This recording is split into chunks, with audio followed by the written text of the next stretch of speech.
저희 고난에 대해서 말씀을 나누었습니다. 4주째인데요. 실은 처음 시작할 때는 이렇게 여러 주에 걸쳐서 고난에 대해서 말씀을 나눌 계획은 아니었는데 성경을 읽다 보니까 고난을 마주했던 인상은 너무나 많아요. 성경에 나오는 사람들의 삶 가운데 담겨져 있는 고난의 이야기는 너무나 많습니다. 그래서 그런 인생들을 이렇게 살피면서 이렇게 저렇게 하나님 마음을 구하다 보니까 이제 네 번째 주 오늘까지 이 말씀을 나누게 되었습니다. 고난, 고생, 고통 말입니다. 인정하기는 싫지요. 하지만 이 고난은 또한 인생에서 부정할 수 없는 현실이기도 합니다.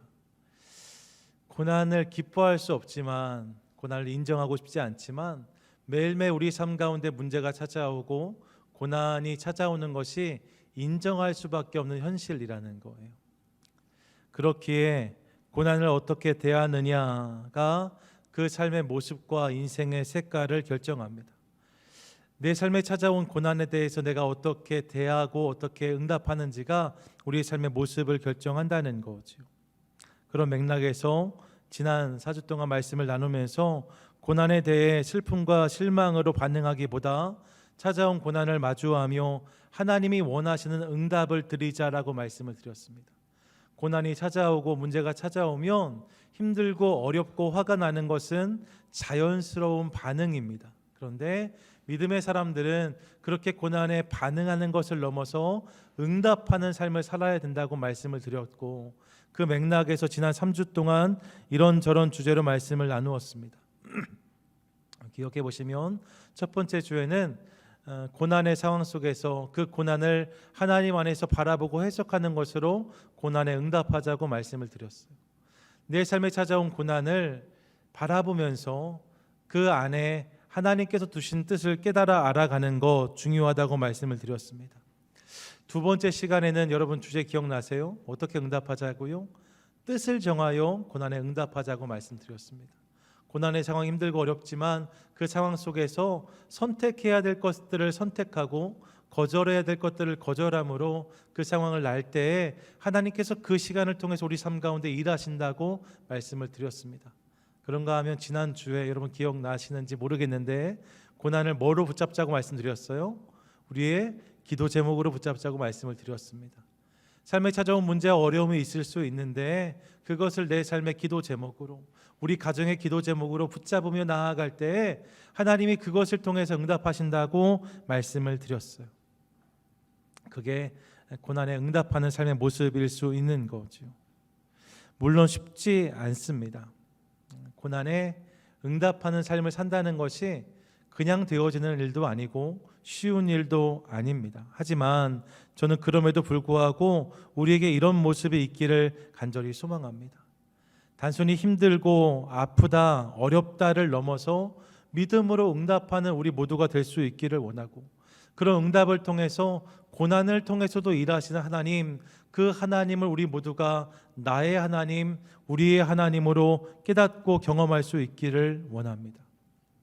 그 소원을 가지고 이 말씀을 나눠오는 거죠. 오늘까지입니다. 자, 이렇게 지금까지 나눠온 말씀들은 여러분 고난에 대해 살펴왔는데 사실 맥락이 어디에 있는가 하면 지금까지의 내용들은 대부분 고난을 어떻게 해결할까에 실은 관심이 있었어요.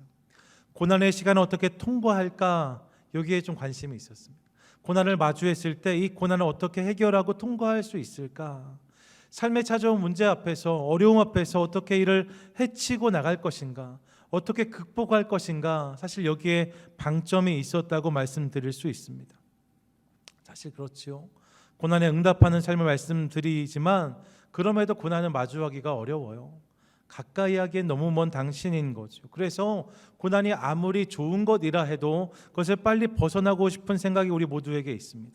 그래서 어떻게 하면 더 잘, 더 빨리, 그리고 더 넉넉하게 벗어날 수 있을까, 이런 생각을 해보는 거죠.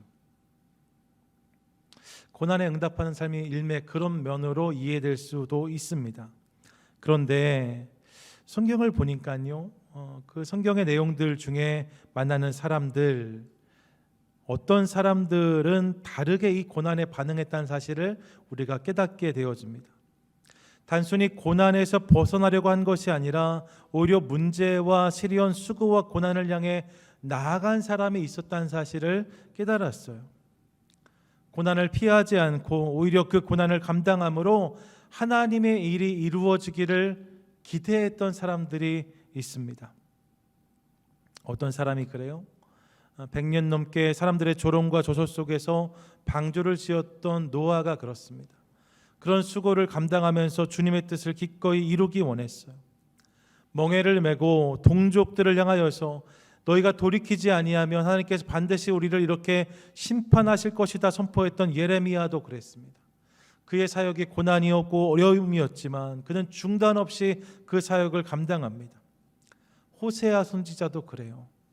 음란한 여인 고멜을 아내로 맞이하여서 계속해서 그녀가 떠나는 일들을 경험합니다. 데려다 놓으면 또 떠나고 또 떠나고 또 떠납니다. 하지만 끊임없이 그녀를 찾아 나서는 그의 모습을 보면서 계속해서 그 삶을 감당하는 호세아의 모습을 보면서 고난을 사명으로 감당하고 있는 인생의 모습을 우리가 확인하는 거죠. 여러분, 이들에게도 수고, 고난, 시련은 힘든 것이었습니다. 어려운 것이었습니다. 가급적 피하고 싶었을 수 있어요. 하지만 그들은 그럼에도 불구하고 이것을 피하지 않고 감당하였습니다. 이 고난을 그렇게 사명으로 감당한 사람들이 있었다는 거죠. 성경이 그런 사람들을 우리에게 말씀합니다. 특별히 오늘 본문은 그 중에서도 사도 바울에 대해서 우리에게 말씀하고 있어요. 사도 바울, 그가 고난을 기꺼이 선택한 사람 중 하나였다는 거죠. 오늘 본문은 골로새서의 본문인데 골로새서는 잘 아시는 것처럼 옥중서신 중 하나입니다. 빌립보서, 빌레몬서, 에베소서, 그리고 골로새서, 이 네 권의 성경이 옥중서신이거든요. 로마 감옥에서 바울이 쓴 것으로 알려져 있는 편지들입니다. 이 편지를 쓰고 있는 바울의 상황이 그런 것이었답니다. 로마 감옥에 갇혀서 골로새 교인들을 생각하면서 편지를 쓰고 있는 거죠. 감옥에 있으니까 불편함이 있었을 거예요. 어려움도 많았을 거예요. 때론 힘들고 지치는 일들도 있었을 것입니다. 그런데 그런 상황 속에서 오늘 바울이 뭐라고 고백하고 있는가? 본문 24절을 보니까 이렇게 고백하는데 같이 읽겠습니다. 시작. 나는 이제 너희를 위하여 받는 괴로움을 기뻐하고 그리스도의 남은 고난을 그의 몸된 교회를 위하여 내 육체에 채우노라. 아멘. 뭐라고 말씀해요? 너희를 위하여 받는 괴로움을 기뻐한다고 고백합니다. 너희를 위하여 받는 괴로움, 여러분, 이 괴로움이란 단어가 헬라어 파데마라는 단어인데 고난 혹은 고통을 의미합니다. 너희를 위하여, 너희에게 복음이 전해지고 너희에게 예수 그리스도가 증거되는 일을 위하여서 지금 내가 당하고 있는 고난, 이것이 나에겐 기쁨이다 라고 말하고 있는 거예요. 너희를 위하여 당하는 내 고난이 기쁨이다 라고 고백합니다. 더불어서 이어지는 본문을 보니까 그리스도의 몸된 교회를 위하여 받아야 할 고난이 있다면 이 역시 기꺼이 자신의 육체에 채우겠다라고, 자신의 삶에 담겠다라고, 자신이 감당하겠다라고 고백하고 있는 바울의 고백을 듣습니다. 교회를 위해서 받아야 될 고난이 있다면 그 고난을 내가 기꺼이 받겠다 고백하고 있는 거죠. 예, 고통을 기뻐하고 고난을 자원하고 있는 바울의 모습을 봅니다. 이런 그의 고백 속에서 우리는 바울이 고난을 기꺼이 선택한 사람이었음을 깨닫게 됩니다. 고난을 피하지 않고 기꺼이 선택한 사람, 그가 바울이었다는 거예요. 여러분, 이 모습은 비단 오늘 본문에서만 발견되는 것이 아닙니다. 우리가 많이 알고 있는 고린도후서 11장에서도 그의 고난이 기록되고 있는데 11장 23절부터 27절까지를 보면 이렇게 말씀해요.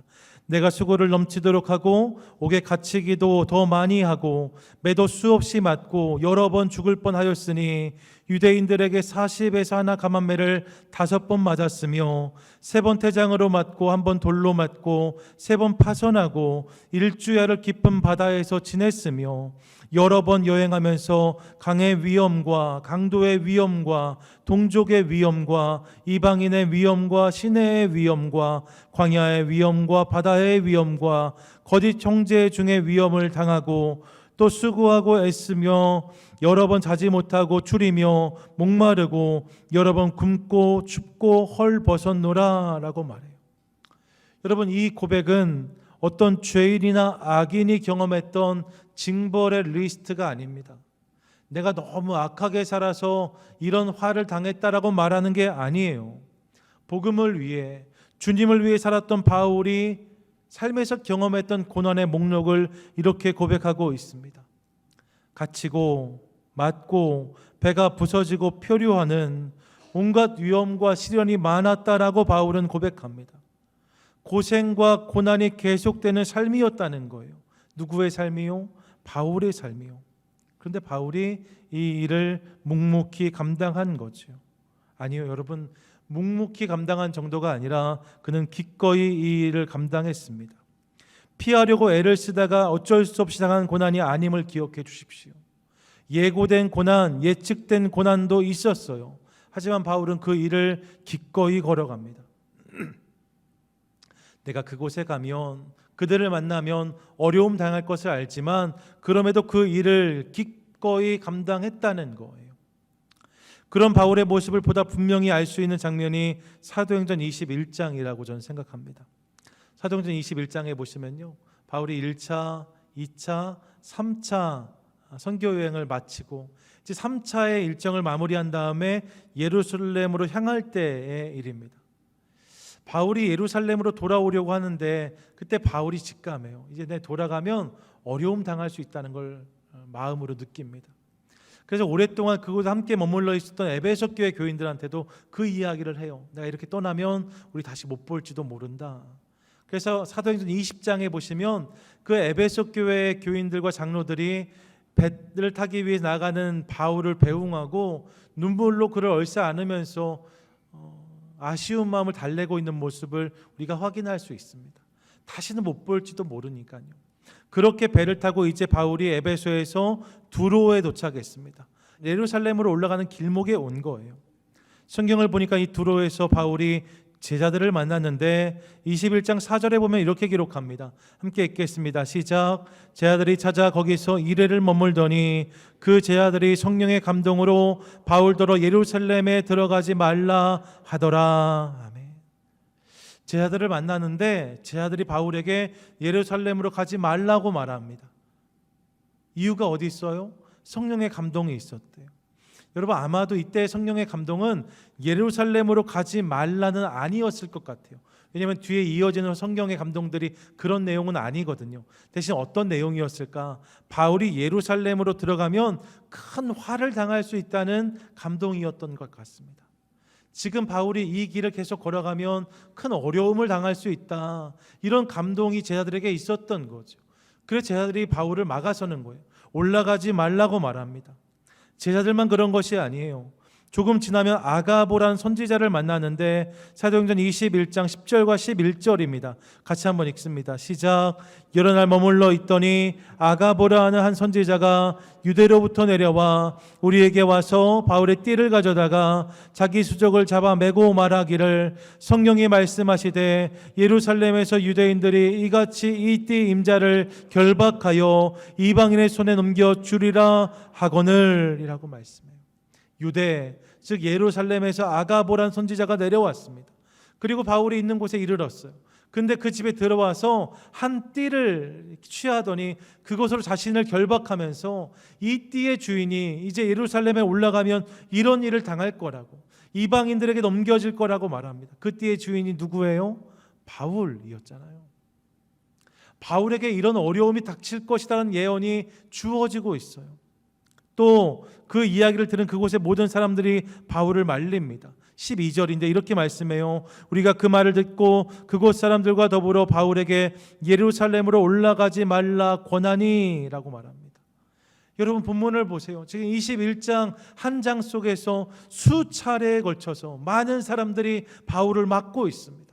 고난이 있을 거라고, 어려움이 있을 거라고, 핍박이 있을 거라고 바울을 지금 막아서고 있어요. 이 길을 계속 걸어가면, 예루살렘에 들어가면 큰 어려움을 당할 수 있다라고 말하면서 바울을 막습니다. 고난을 피하라고 말해요. 그런데 이에 대한 바울의 답은 이것입니다. 21장 13절인데 같이 읽습니다. 시작.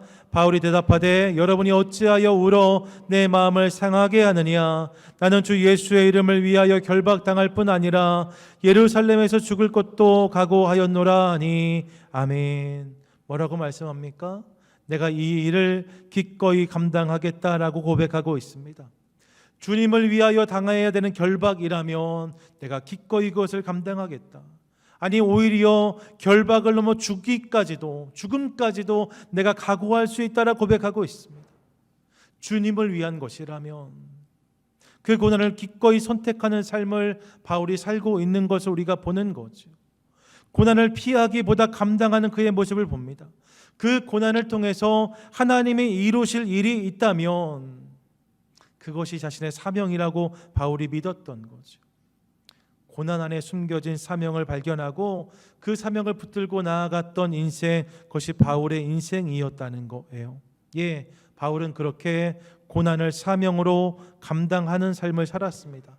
한번 따라하시지요. 고난을 사명으로 감당하는 삶, 고난을 사명으로 감당하는 삶. 바울이 그런 삶을 살았대요.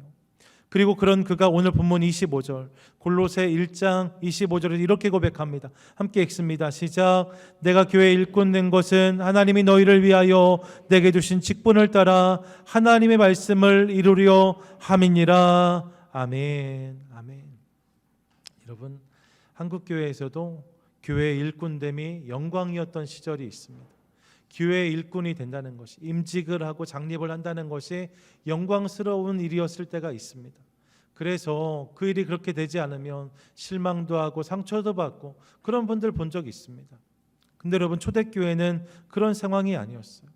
그 시절 그곳에 교회의 일꾼이 된다는 것은 영광스러운 자리를 차지한다는 의미가 아니라 오히려 고생하고 수고하고 고난당한 자리에 서게 됐음을 의미하는 것이었습니다. 누군가 돌을 맞아야 된다면, 누군가 창에 찔려야 된다면 가장 앞에 서는 사람들이 교회의 일꾼들이었습니다. 근데 바울이 뭐라고 말하는가? 내가 교회의 일꾼 된 것은, 그 고난과 수고의 자리에 내가 선 것은 하나님이 너희를 위하여 내게 주신 직분을 따라 하나님 말씀을 이루려 함이라 라고 말씀합니다. 하나님 말씀이 이루어지는 것을 위해서라면 내가 그 자리를 기꺼이 감당하겠다고, 내가 그 자리에 기꺼이 서겠다고, 그 수고와 고난까지를 감당하겠다라고 고백하고 있는 바울의 음성을 듣습니다. 예, 고난을 사명으로 감당하는 삶, 이것이 바울의 삶이었다는 거예요. 고난을 어떻게 해서든지 피하려고 발버둥치는 것이 아니라 그 고난에 하나님 뜻이 있다면, 그 고난에 담아두신 하나님 계획이 있다면 그 고난을 사명으로 내가 붙들겠습니다. 이게 바울의 고백이었다는 거죠. 그런 바울의 모습이 너무나 귀합니다. 힘들고 어렵지만 그 안에 담아두신 주님의 뜻을 깨닫고 기꺼이 그것을 살아내는 그의 모습이 오늘 우리 모두에게 도전이 됩니다. 여러분, 고난이 어렵지만 고난을 사명으로 감당하는 모습 우리 가운데 있으면 얼마나 좋을까, 그런 생각을 해 보았습니다. 바울만 그랬던 것이 아니에요. 같은 맥락에서 오늘 우리와 동시대를 살고 있는 사람 중에 푸른 나무 재단 이사장인 김종기 집사님 이야기를 좀 소개하고 싶습니다. 들어보신 분이 계실 거예요. 김종기 이사장이란 분인데 대기업 간부로 살았습니다. 제가 알기로는 삼성에서 임직원 하다가 이후에 저희 교단에 신길교회라고 있는데 한국에요. 박성철 장로라는 분이 신원 에베네셀 회장이세요. 그분의 초대를 받아서 신원그룹에서 그 일이 이제 더 왕성해지는 일을 위해서 애썼던 분이세요. 그렇게 열심히 자기의 일을 붙잡고 달려갔던 김종기 집사. 여러분, 한국의 대부분의 가정이 그런 것처럼 당연히 가정은 잘 돌보지 못했을 거예요. 자녀들과 함께 할 수 있는 시간도 많지 않았습니다. 매일 출장인 거예요. 매일 해외로 나가는 거예요. 근데 어느 날 홍콩에 출장으로 나가 있었는데 호텔로 한밤중 전화가 걸려옵니다. 직감적으로 이게 안 좋은 전화라는 것을 알았어요. 전화를 들고 통화를 했더니 그 전화를 통해 들려온 소식은 당시 고등학생이었던 아들이 스스로 목숨을 끊었다는 연락이었습니다. 아내가 오열하면서 전화를 했어요. 모든 일정을 스탑하고 급히 돌아와 들은 이야기는 더욱 충격적이었습니다. 아들이 아파트에 올라가서 뛰어내렸는데, 그런데 처음 떨어졌을 때 차에 떨어져서 숨이 끊어지지 않았대요. 피도 많이 나고 많이 상했는데, 근데 이 아들이 다시 그 몸을 이끌고 옥상으로 올라가서 또다시 뛰어내린 거죠. 그래서 목숨을 끊었다는 이야기를 듣게 되었어요. 얼마나 삶이 힘들었으면 그랬을까?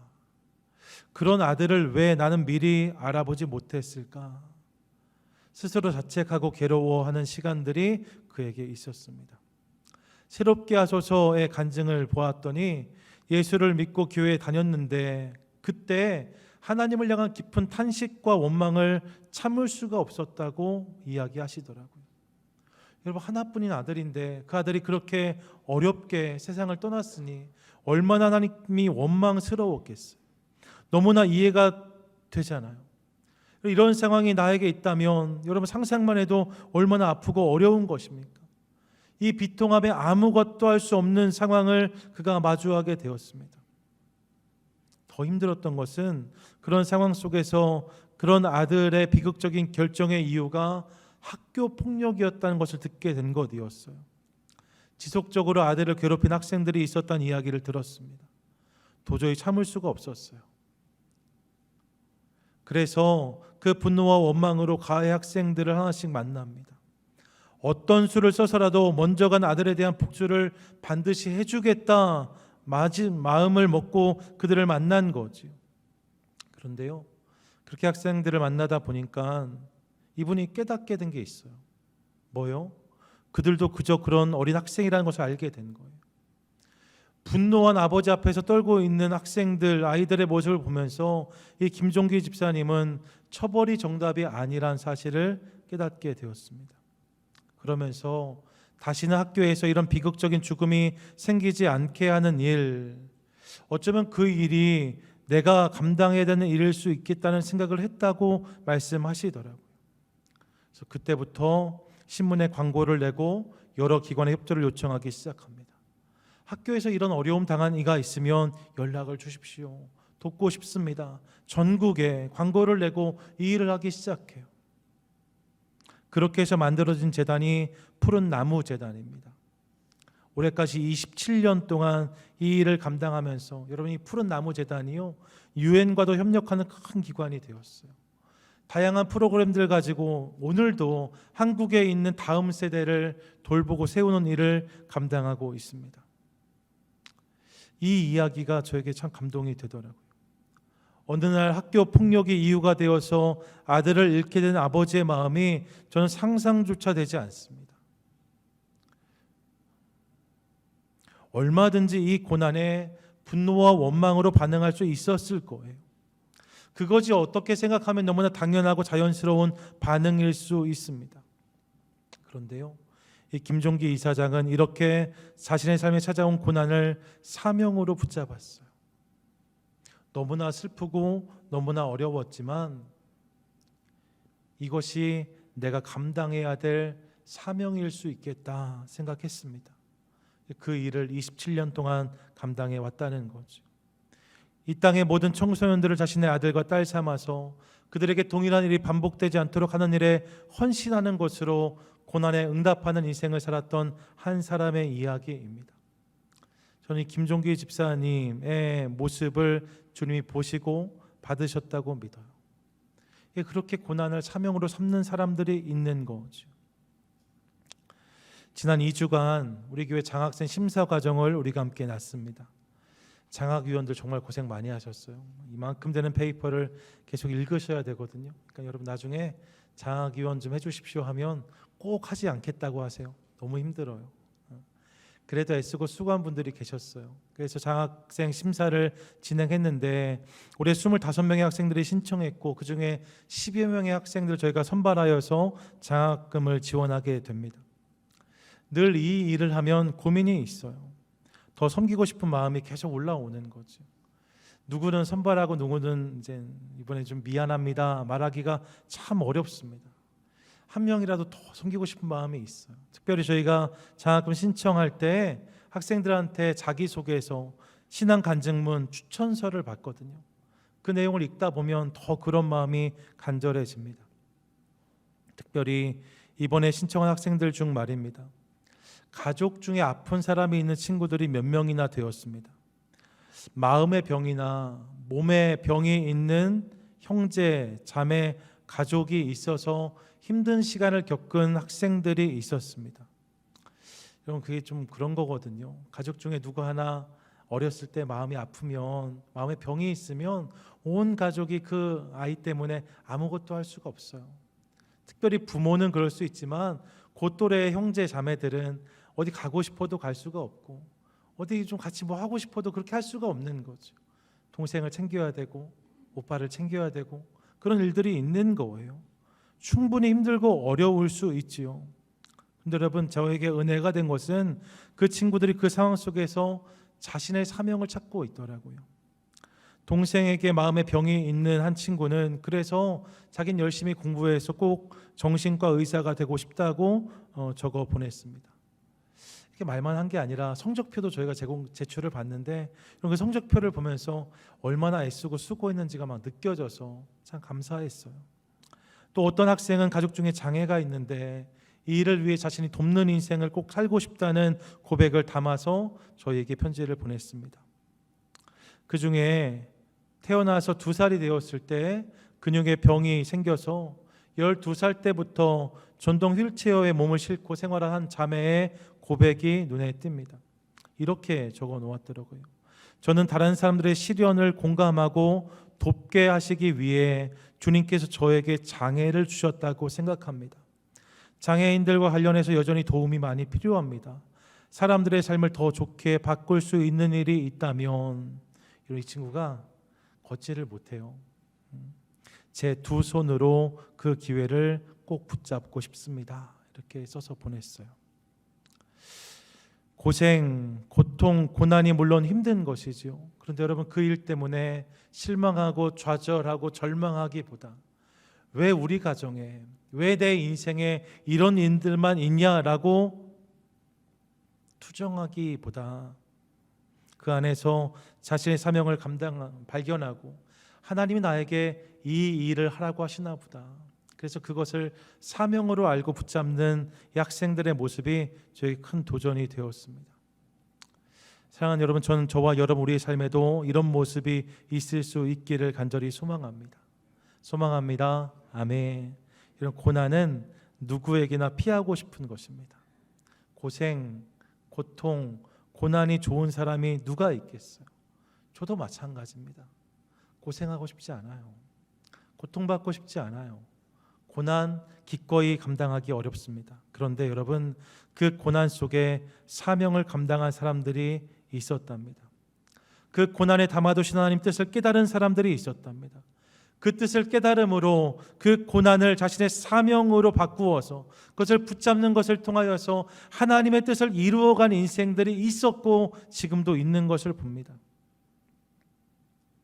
물론 모든 고난이 다 사명이다라고 말씀드리고 싶진 않습니다.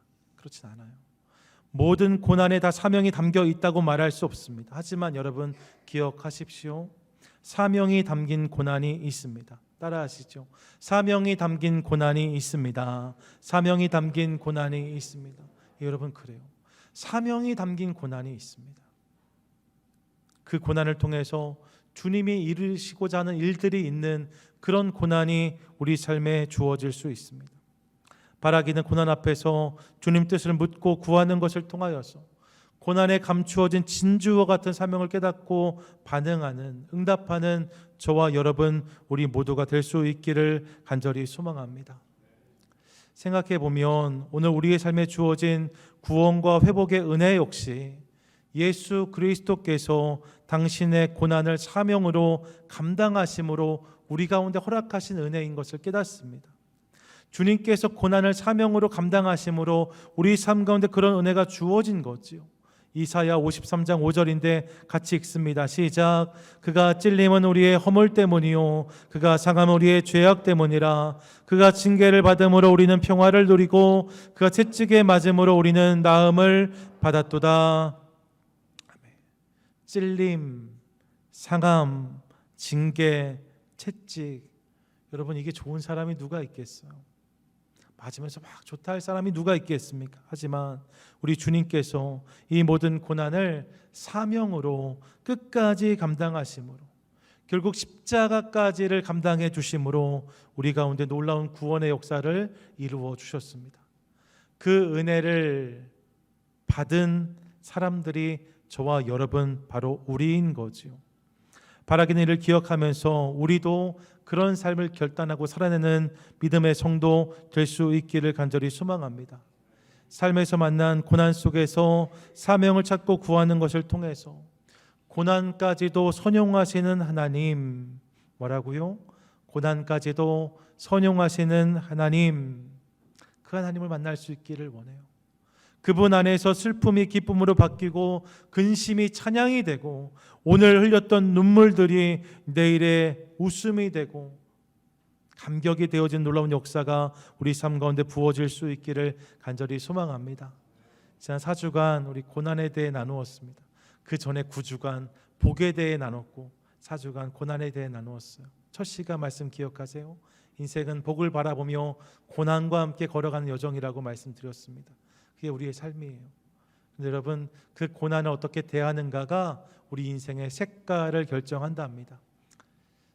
지난 나누었던 4주간의 말씀을 기억하시면서 그렇게 고난에 응답하는 것을 넘어서 반응하는 것을 넘어서 응답하는 삶을 결정하는 것을 통하여서 우리 삶에 찾아온 모든 문제와 어려움을 통해서도 주님 뜻이 이루어지는 놀라운 은혜, 놀라운 역사를 경험하는 복된 성도 저와 여러분 우리 모두가 되시기를 주님의 이름으로 간절히 축원드립니다.